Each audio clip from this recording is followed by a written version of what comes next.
So welcome everybody, lovely to see so many people here.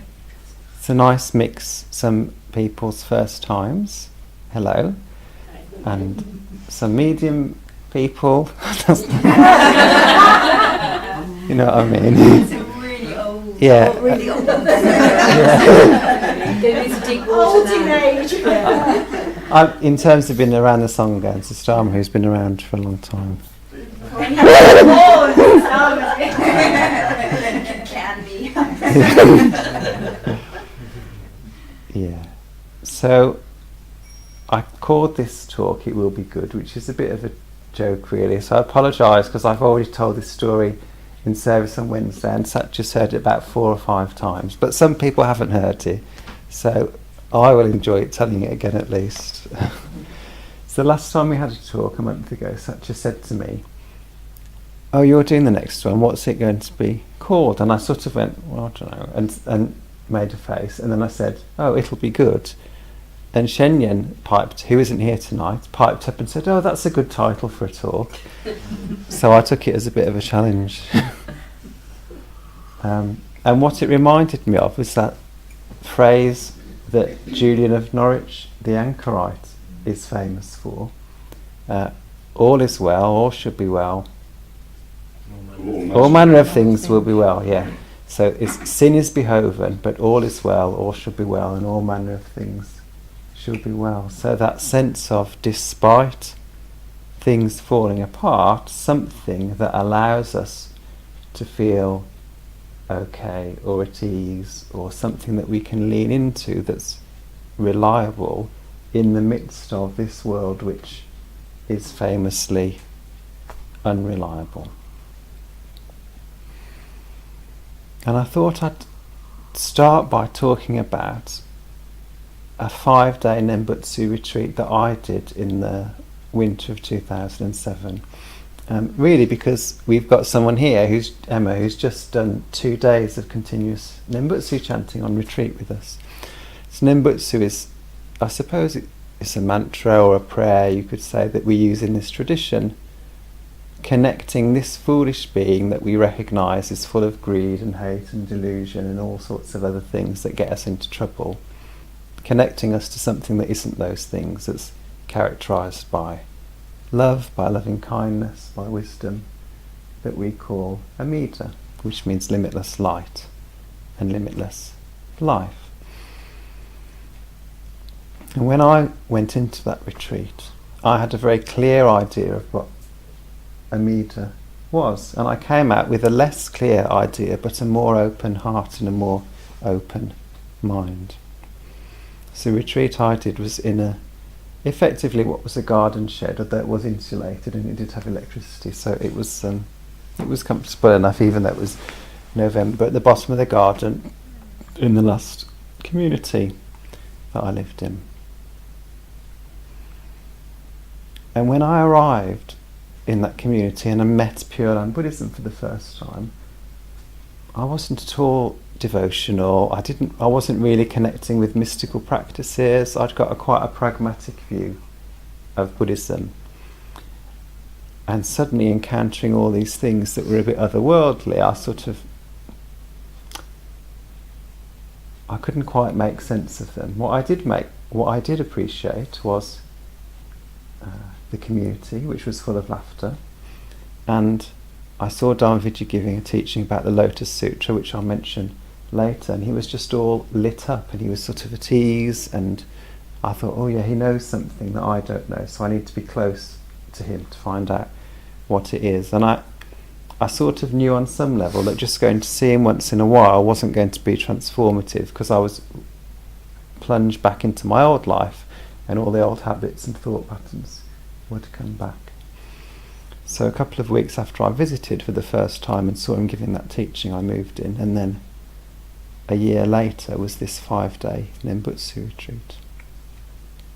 So for me, Amida, whose name means infinite light, and life, as I said, I took that to be the sort of vast universe, which is one way of taking it.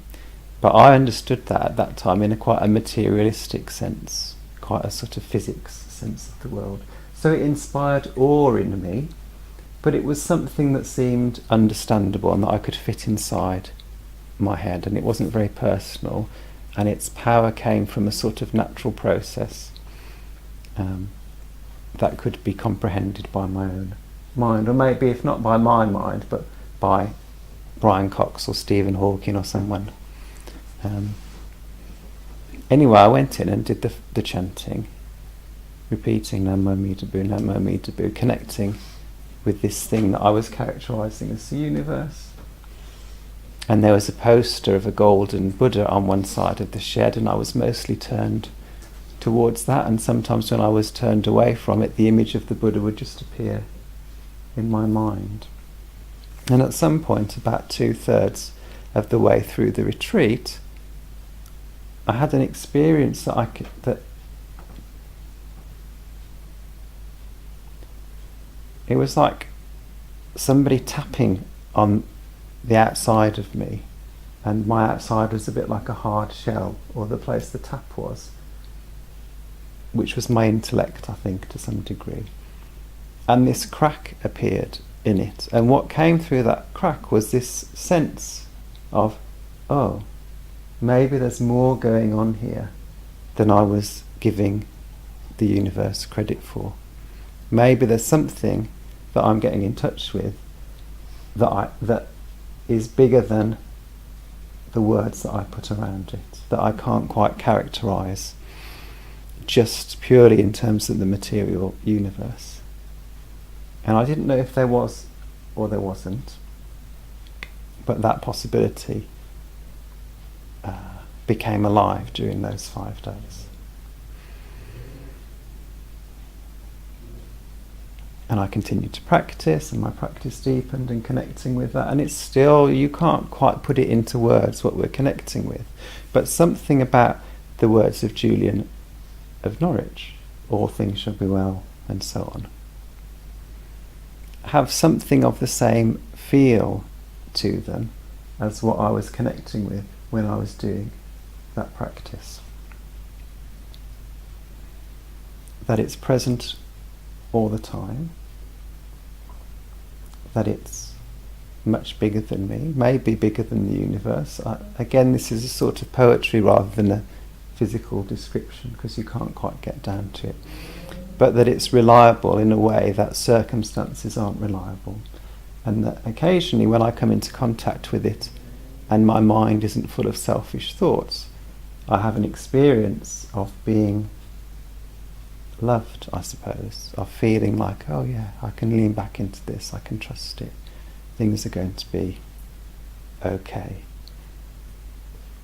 And not necessarily that things will turn out in the way that I want, although I think there is something about tuning into this that makes that more likely to happen, just because when you're more relaxed and at ease, things are more likely to go the way that you want them to go. But they don't always, but that you can still have an experience of freedom, being at ease, whatever. None of these words quite get it, but of being settled in the midst of this world.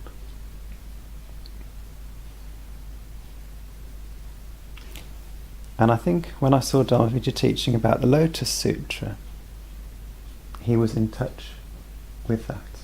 And at the beginning of the Lotus Sutra, as in the beginning of the larger Pure Land Sutra, which some of you know, it describes how the Buddha appears lit up, and it talks about various characteristics, but a lot of them is, oh, isn't he looking radiant today? I think of the words from the Pure Land Sutra, and it's similar in the Lotus Sutra. Somebody notices that there's something about him that is sort of, it's shiny, he's giving off a sort of radiance. And one of the disciples says, oh, what's going on? What's that all about? And someone says, well, this is how he looks when he's in touch with the Dharma. Dharma is a word that means the Buddhist teachings, but it also means a sort of fundamental reality of the universe. When he's in touch with this fundamental reality, he usually looks lit up like this. So we're going to get a good teaching today. And that was a bit of my experience, seeing Dharma like that when he taught about the Lotus Sutra. So the Lotus Sutra opens with this image of the Buddha being lit up. And the beginning of it is how wonderful the Lotus Sutra. Most of the Lotus Sutra is a description of how wonderful the Lotus Sutra is, which for me, when I first read it, was quite a frustrating experience, because like, okay, yeah, but when's the actual teaching going to start? You're just telling me how good it is. Where's the content? And there is some content in there, but it spends a lot of time telling you how wonderful it is, and how there's also a bit of sectarianism in it, because it says, well, the enlightenment, the liberation that this teaches is better than the liberation that those other Buddhist schools teach. So there's a bit of that in the mix, which is a bit of a shame. But it's giving itself a glowing reference. And for a long time, although I enjoyed some of the stories in the Lotus Sutra, which sort of hint at the teachings it's giving, they don't spell it out, I still was sort of had this befuddlement about, well, what's the point of it? You talk about how wonderful the fundamental reality of the universe is, and that's what Buddhas are in touch with, and that everybody can become a Buddha and become in touch with this, but it seems like there's some steps missing out of that process. And it's very poetic in the way that some of these Mahayana sutras are. So it's filled with lots of images that are sort of miracles happening, and lights glowing, and Buddhas manifesting and disappearing, and all the spiritual beings and all the devas and dragons coming to hear the teachings. It's very mythical. But it doesn't say much about what the fundamental reality is. And then this time, last month, the Dharma gave a talk about faith during the family service, which is, something that I've heard different people talk about a lot, but somehow during listening to that, it clicked that what this Lotus Sutra is getting at, in not revealing it, is that actually the act of entrusting to something greater than ourselves is enough. That is the teaching. It's just saying, well, just lean into this description, just lean into this poetry, just trust that this fundamental reality is there. That act of faith is enough. Just experiment with the idea that all things are well, all should be well, all manner of things should be well, whatever the exact wording is. And try that out. Try leaning into that. Just try casting around and seeing if you can notice it at the corner of your vision or get in touch with it.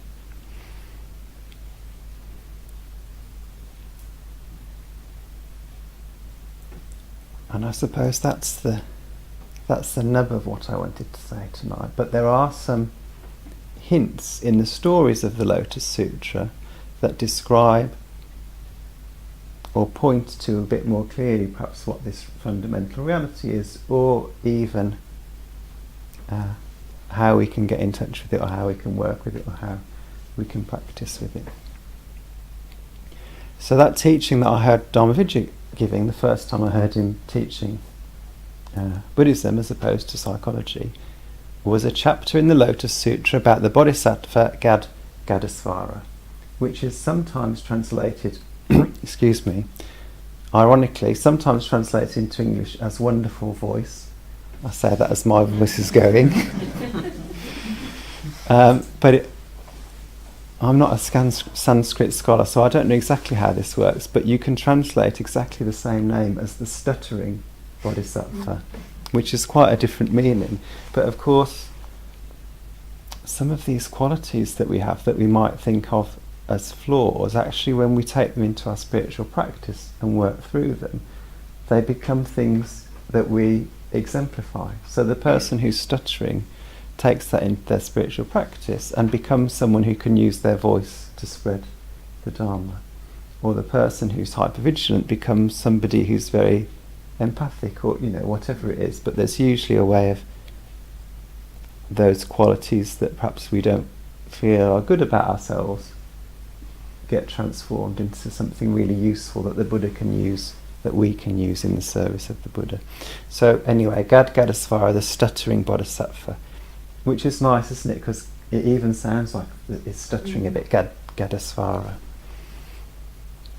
His vow is, like all bodhisattvas, to liberate all sentient beings. But his specific way of doing that, or his specific superpower, if you like, that's described in the sutra, is that he can change form and appear as a man, or a woman, or an animal, or an inanimate object, or whatever is needed to awaken you to fundamental reality, to the Dharma. And I always remember that Dharmavijaya picked up the mug that he was holding and said, even this chipped mug could be the bodhisattva Gadgadasvara.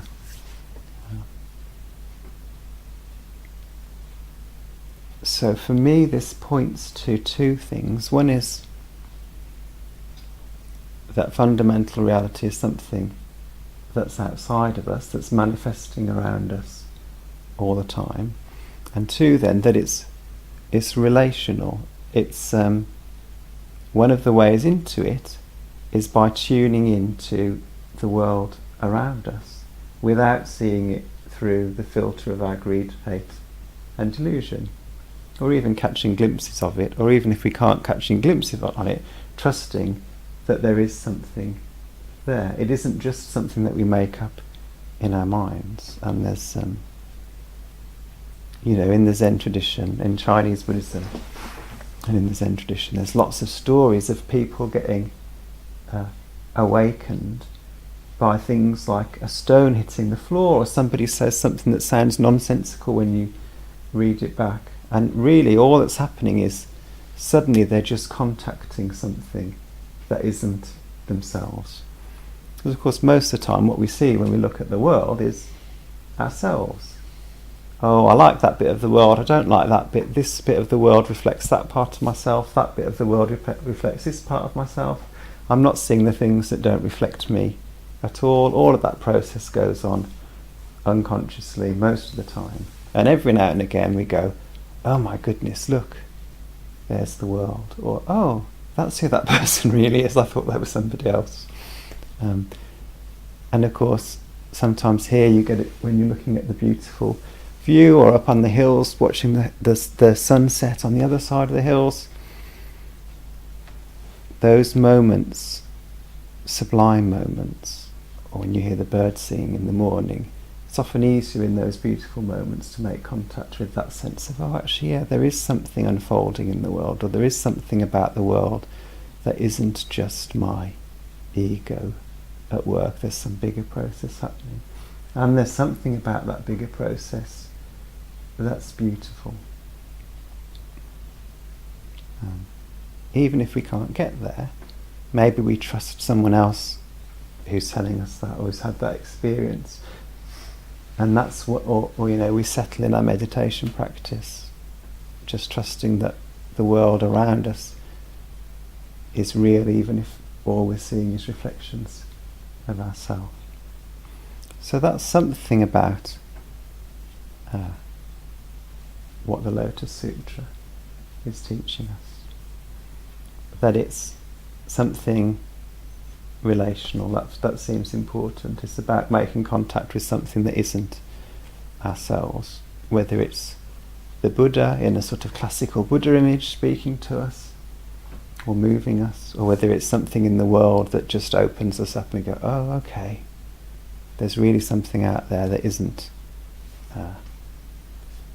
just what I usually see, that's beyond my selfishness.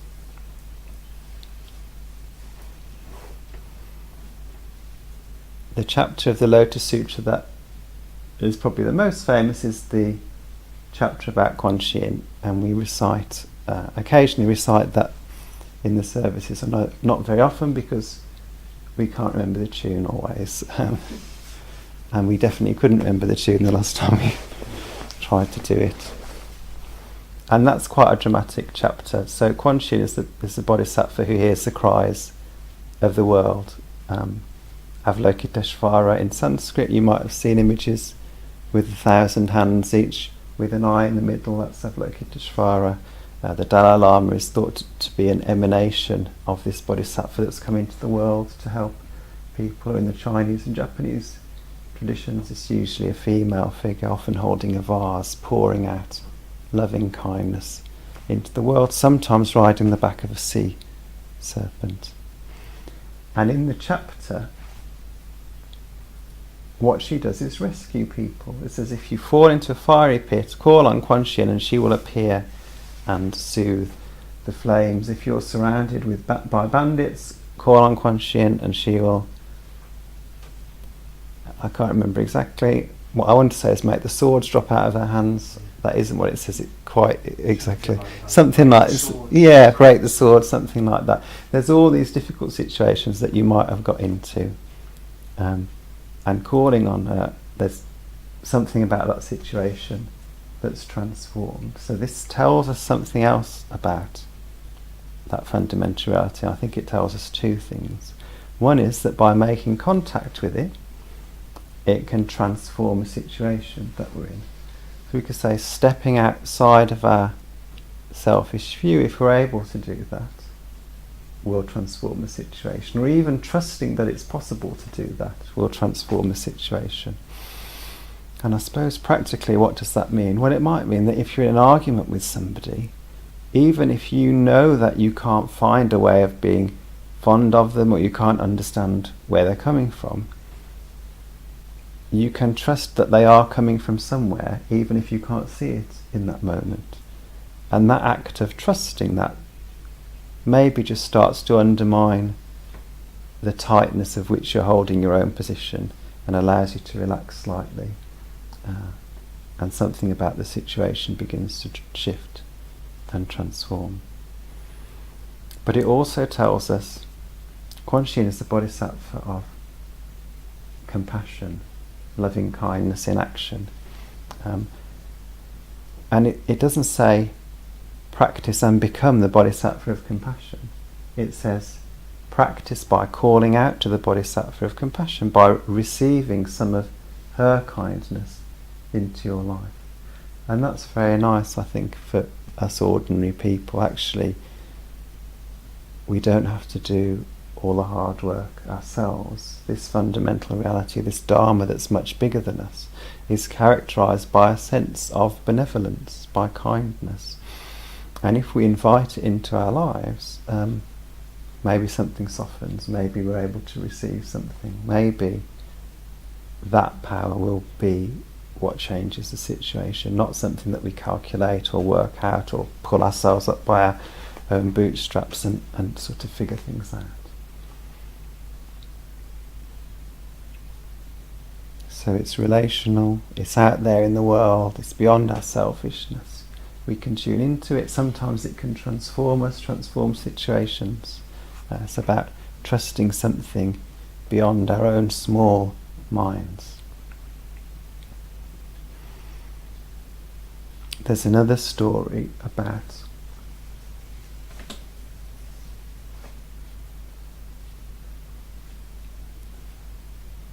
someone who falls down on his luck, and he meets an old friend, and they spend all night drinking, I think, just relying on my memory, and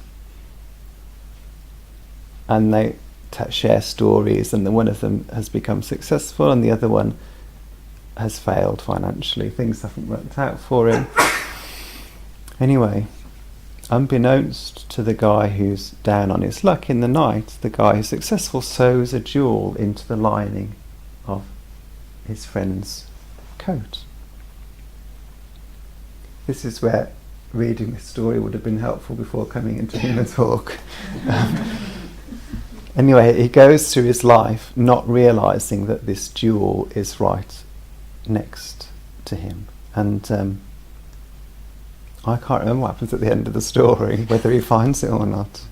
But the point of the story is that it's that close to us. It's sewn into the lining of all of our coats. He isn't that when he's not in touch with it. He feels... he bumps into his friend, yeah. Through lots of hardship. And his friend says, "Oh, didn't you Yes, it was there all along. Yeah, he tells him. Into the lining of your coat, and then he looks, and there it is. I know, which is maybe not the best way to give your friend support. If you don't think about it too closely, because there's just put it in a brown envelope and slip it under the door.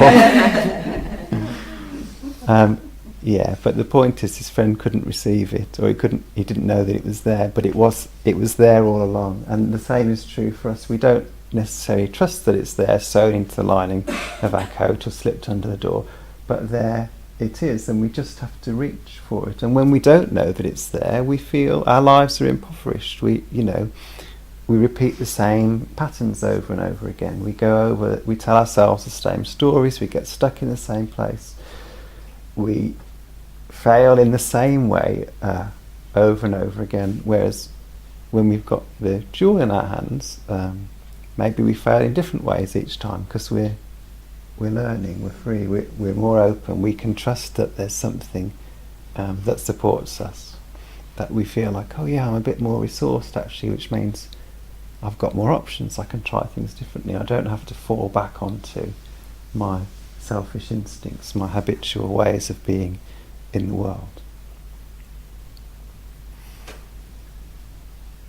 And the other story that I wanted to mention, people will have heard me talk about before, some people, is called the Herbs and Flowers chapter.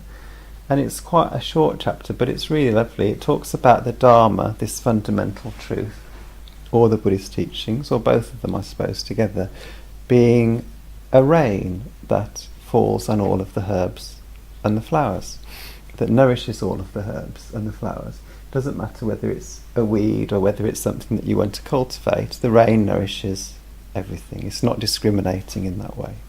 In the same way that light of the Dharma is accessible to all of us, regardless of what we've done in our lives or how we feel about ourselves. We can still be nourished by the Buddha's teachings and by this fundamental reality in the universe, by the jewel in the coat.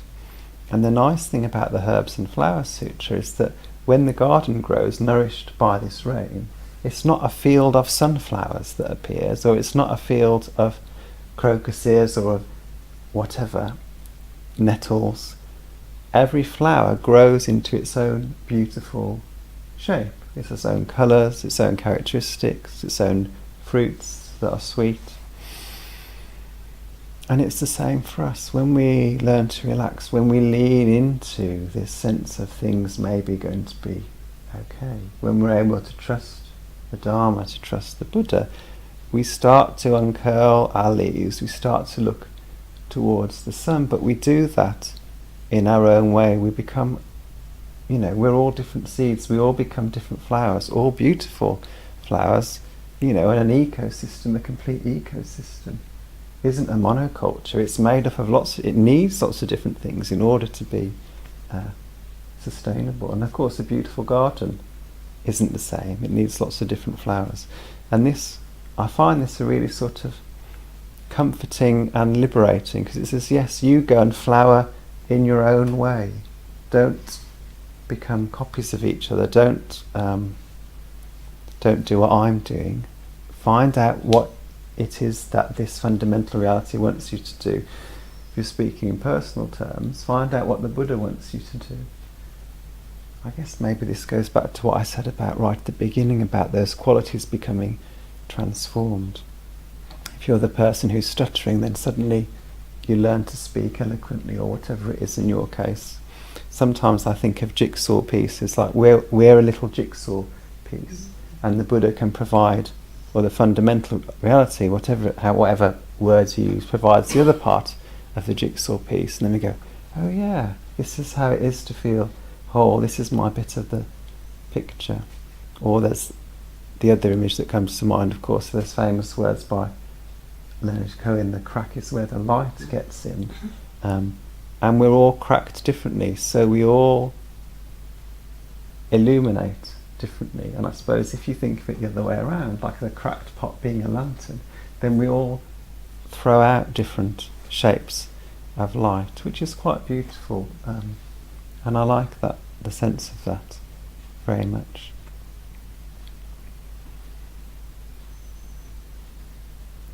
And there is a few bits in the Lotus Sutra that embody you to just practice the virtues and be good, be kind.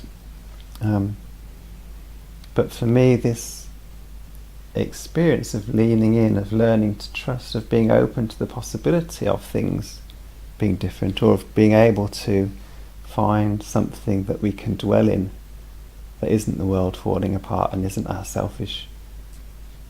And I don't, when I say selfish, I don't necessarily mean me, and I just mean a sort of a habitual, small-minded, egoic sense of things that isn't that. Actually, the virtues start to appear naturally. That's what we're taught in this school, and it's nice to experiment with the virtues and to think, oh yeah, maybe I'll practice being patient today. But even that thought is a gift that's come from somewhere. It's a blessing that you've received to be able to think, oh yeah, I'm going to try and be a bit more patient today. So this is something about the nature of what we're being invited to lean into. That it is there, it's outside of us, that it sustains us, that it feeds us, that we partake of it. You know, there's I think it was Kiyosaki Manchi who sort of had this sense of the Buddha being infinite. He said, well, if the Buddha's infinite, then it must encompass us, and we're like a little dot in the midst of that. So in a sense, we're partaking of it. We've got some of that going on in us because we're part of the universe. We're part of this unfolding, whether we know it or not.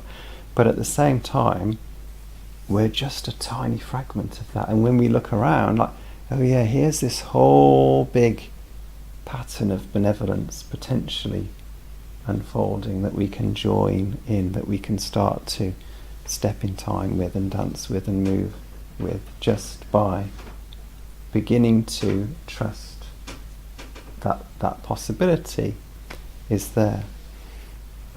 And what it does say in the Lotus Sutra, how to practice the Lotus Sutra, essentially what it says is keep it in mind, recite it, and talk about it to other people. So they're not practices about cultivating this or that. They're just practices about keeping that possibility awake, reminding yourself that there is something, that there is something that you can flower into, and that flowering is dependent on the rain, but that rain is there all the time. But sometimes, like the man with a jewel in his pocket, we don't notice that it's raining. And we don't always like the rain in this country, so maybe it's not the best image. We talk use the image of sunshine if you prefer, but yeah, it's always sunny in the Pure Land. That would have been a good title. Yeah, next talk. Yeah. So I think I'll pause there. Thank you very much for your attention this evening. Namo Mitabu. And I'm happy to take any questions or comments, if there are any.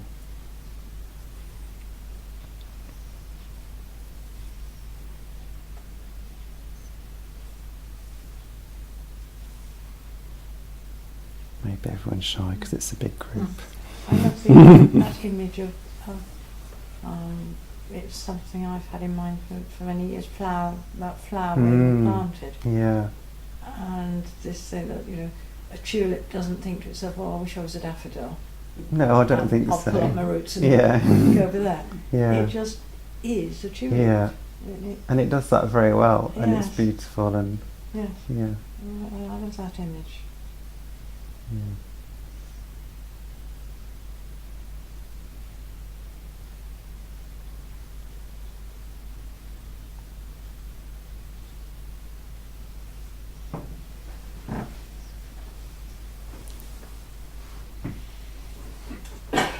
Good, well maybe, Yeah, I guess there's something about I'm thinking, do I have any questions? And there's something about what we're talking about that's difficult to talk about. yeah. So it's also difficult to connect any questions.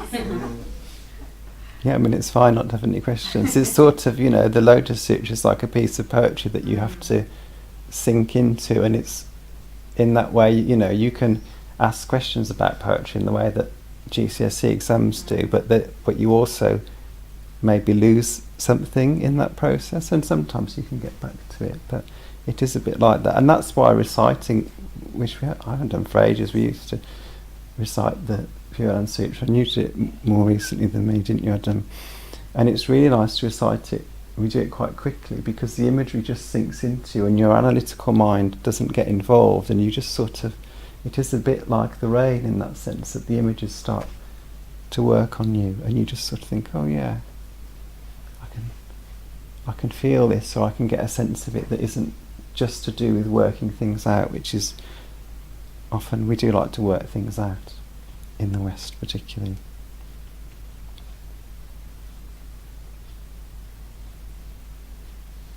It also feels like the talk that you've given is a bit like the Lotus Sutra. Oh yeah, that was what I was going to say. You said it's going to be good, and I'm kind of thinking, okay, so where's the content? Yeah. I can say that because I'm married. but there's a similarity. Yeah, absolutely. It's actually an encouragement to sort of just lean in and embody, but it's not specific. It's not a. Yeah. It's not like you might get in the Lam Rim 24 steps of meditation, then you get enlightened at the end, or go and do your 100,000 prostrations, and then your 100,000 recitations, and then your 3-day retreat, and then you're done then. It's much more about just that experience of slowly starting to lean in and get a feel for something, and allowing something to wake, making space for something to wake up without knowing exactly what it is that's waking up, because we don't know what the seed is actually that we are. And it reminds me of that line in the Summary of Faith and Practice about trusting being reborn in the Pure Land without even knowing what the Pure Land really is. Yeah, and that's the point that I wanted to make about the Lotus Sutra, really. We're entrusting to that sense of it will all be good without really knowing what that means. It's an adventurous act. It's a spirited act, and we can't know what it is because we only know the things that come out of our sort of small mind, in a sense. And trusting it will all be good necessarily involves stepping out of that, in the way that I had that experience in the retreat of going, oh, maybe it isn't just what I think it is. I don't know how you touched on this. I'm not going to express this very well, I think, but what I'm trying to talk about is the non-existence of the I, which I think is a fascinating concept. Yeah. And that the I, the ego, whatever you call it, gets in the way so much.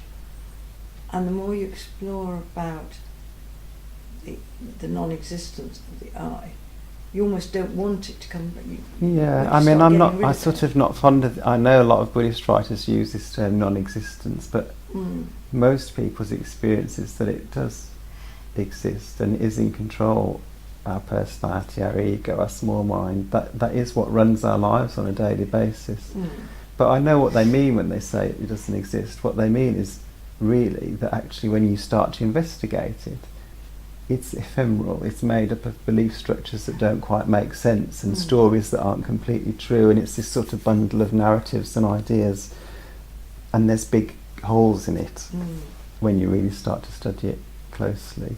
And this act of trusting really is about trusting that what you can see through the holes. Yes. But knowing that probably in this lifetime, well, we're always going to have that bundle of stories to a greater or lesser degree, or maybe a couple of threads get unravelled as we go through the course of life, or a couple of those qualities get transformed, but we're always going to come back to landing in the ego at some point. And yet at the same time, that's not the only thing in the world, and that just coming back to that experience of, oh yeah, here's me, here I go again, what am I doing, what am I thinking, and knowing that that is happening in the context of and there is something else, and there's something bigger, and there's the light around the edges of that. That changes the quality of that encounter. And for me, that's the sort of the spiritual insight, or the religious sort of fundamental of Pure Land Buddhism, is that moment of, oh yeah, I'm still in the ego, and the rain is still falling. Both of those things being true at the same time.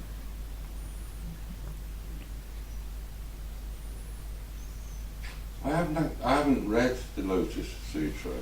I think possibly the reason for that is that I quite often find a lot of Buddhist texts impenetrable.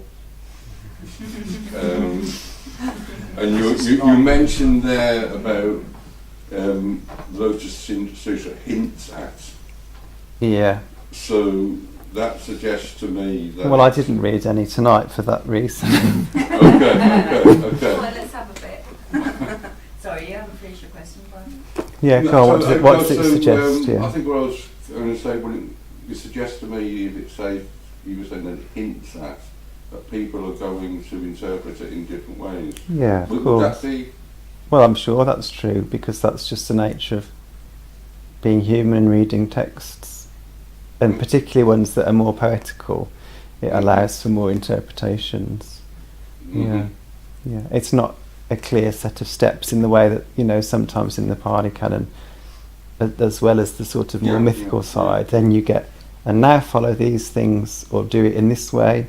There's a bit of that in there. At one point it says, don't hang out with actors or dancers or go to performances. And it says, a male bodhisattva should not hang out with women or teach women, or if they do teach women, they definitely shouldn't smile. They shouldn't reveal their shoulder. The robe that Buddhist monks wear is quite loose, so they should cover up properly. So there's, I don't know whether that's an original bit, but yeah, it's quite a conservative strand that suddenly appears in the middle of it. But most of it is stories and illusions, and that you can take in different ways. So some people think that Kuan Yin will really appear and save you in that situation. Some people think that when you call out to her, it's the quality of you that changes, that allows the situation to transform.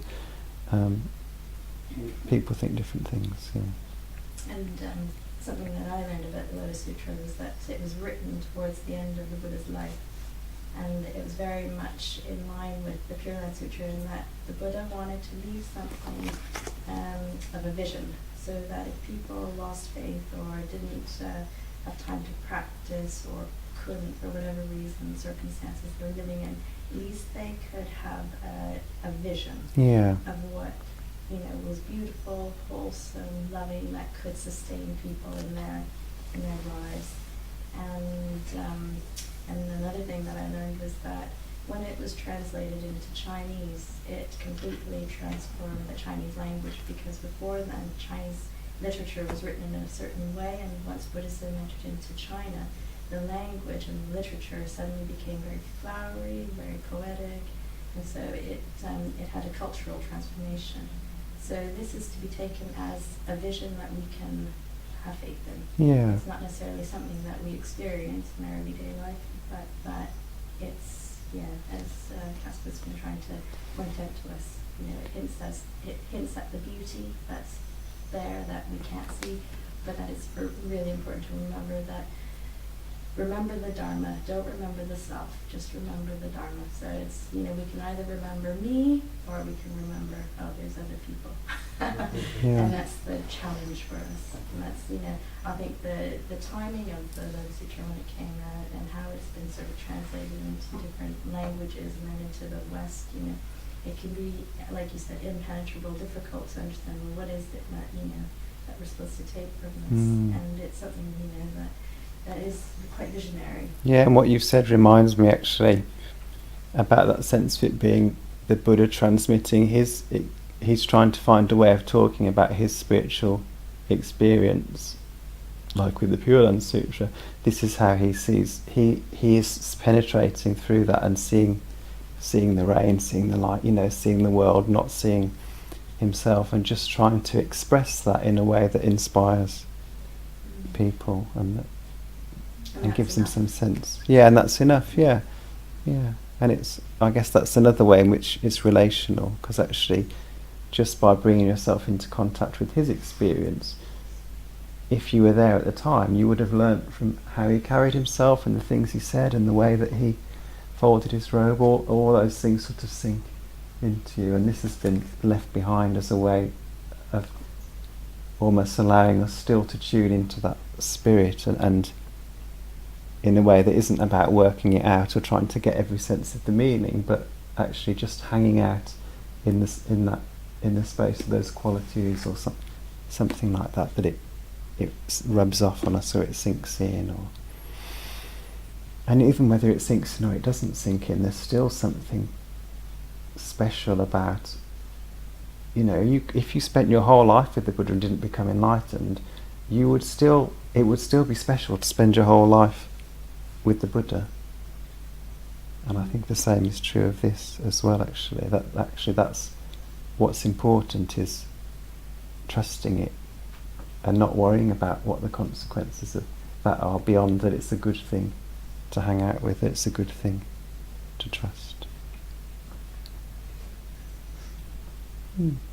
Good. Well, maybe that's enough formally, so we can have some informal chit chat and another cup of tea. And So the title actually fitted very well. yeah. Oh, it's all intentional.